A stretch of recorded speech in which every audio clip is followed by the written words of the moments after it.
You ask Tiger to solve. This deals with linear equations with one unknown. The final result is x equals 8. Let's solve it step by step.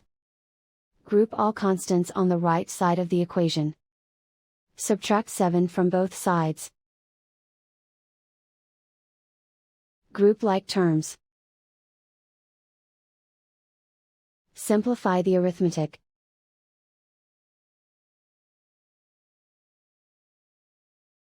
Isolate the x. Multiply both sides by inverse fraction 2 over -1.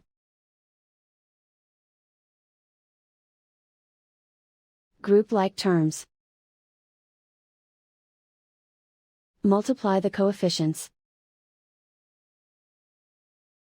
Simplify the arithmetic.